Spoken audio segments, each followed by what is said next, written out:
மாண்புமிகு பேரவைத் தலைவர் அவர்களே, தமிழ்நாட்டு பெண்களை தலை நிமிர வைத்த திட்டம் கலைஞர் உரிமை தொகை திட்டம். அதை அறிமுகப்படுத்திய போது நம்மை விமர்சனம் செய்த கட்சிகள் கூட இன்றைக்கு தங்கள் மாநிலத்திலே தமிழ்நாடு முதல்வரை பின்பற்றி அவர்கள் அங்கே அந்த உரிமை தொகையை கொடுத்துக் கொண்டிருக்கிறார்கள். அப்படிப்பட்ட இந்த உன்னதமான திட்டம் பல குடும்பங்களை, லட்சக்கணக்கான கோடிக்கணக்கான குடும்பங்களை இன்றைக்கு வாழ வைத்திருக்கிறது. நான் எங்களுடைய சட்டமன்ற தொகுதியிலே செல்லும் பொழுது பல்வேறு குடும்ப பெண்கள் விண்ணப்பங்களை கொடுக்கிறார்கள், கோரிக்கைகளை வைக்கிறார்கள். எல்லா சட்டமன்ற உறுப்பினர்களுக்கும் இதே நிலைமைதான் இருக்கும் என்று நான் கருதுகிறேன். ஏன் உங்களுக்கு கூட, பேரவைத் தலைவருக்கு கூட உங்கள் தொகுதிகளை பெண்கள் கேட்பார்கள். அப்படி இருக்கிற இந்த சூழ்நிலையில் கேட்டிருக்காங்க பயனாளிகளுடைய அப்ப எல்லாத்துக்குமான கேள்வி, என்னுடைய தனி கேள்வி அல்ல, எல்லாத்துக்குமான கேள்வி, பயனாளிகளுடைய எண்ணிக்கை உயர்த்தப்படுமா?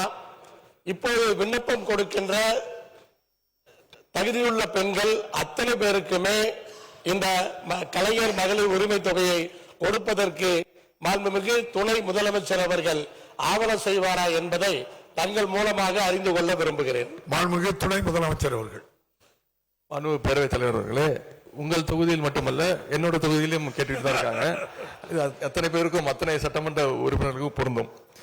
மாண்புமிகு பேரவைத் தலைவர் அவர்களே, நாமக்கல் மாவட்டத்தில் மட்டும் 2,54,031 மகளிருக்கு கலைஞர் உரிமை தொகை வழங்கப்பட்டு வருகின்றது. அதாவது நாமக்கல் மாவட்டத்தில் விண்ணப்பித்தவர்கள் 67%, 67% பேர் உரிமை தொகை பெற்று வருகிறார்கள்.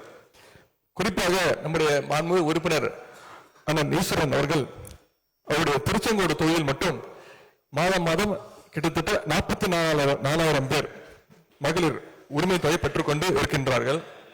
மாண்புமிகு உறுப்பினர் கேட்பது போல திருச்செங்கோட்டில் மட்டுமல்ல, தமிழ்நாட்டில் உள்ள அனைத்து மாவட்டங்களுக்கும் நாங்கள் ஆய்வுக்கு செல்கின்ற நேரத்தில் என்னிடத்திலும் நம்முடைய மாண்புமிகு அமைச்சர்கள் பெருமக்களிடத்திலும் சட்டமன்ற உறுப்பினர்கள் உள்ளிட்ட அத்தனை மக்கள் பிரதிநிதிகளிலும் இந்த உரிமை தொகை வேண்டி மகளிர் விண்ணப்பம் கொடுக்கின்றார்கள்.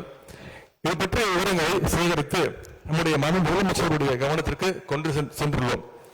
மாண்பு முதலமைச்சருடைய அறிவுரைகளை பெற்று இதுவரை பயன்பெறாமல் உள்ளவர்களுக்கு இத்திட்டத்தின் உதவிகள் கிடைப்பதற்கு தேவையான நடவடிக்கைகளை நிச்சயமாக எடுப்போம். இது குறித்து சென்ற முறை விண்ணப்பிக்க இயலாதவர்கள் புதிதாக விண்ணப்பிக்கவும், திட்டத்தின் விதிகளை பூர்த்தி செய்யும் மகளிர் அனைவருக்கும் உரிமை தொகை வழங்கவும் 3 மாதங்களுக்குள் நடவடிக்கை எடுக்கப்படும். இந்த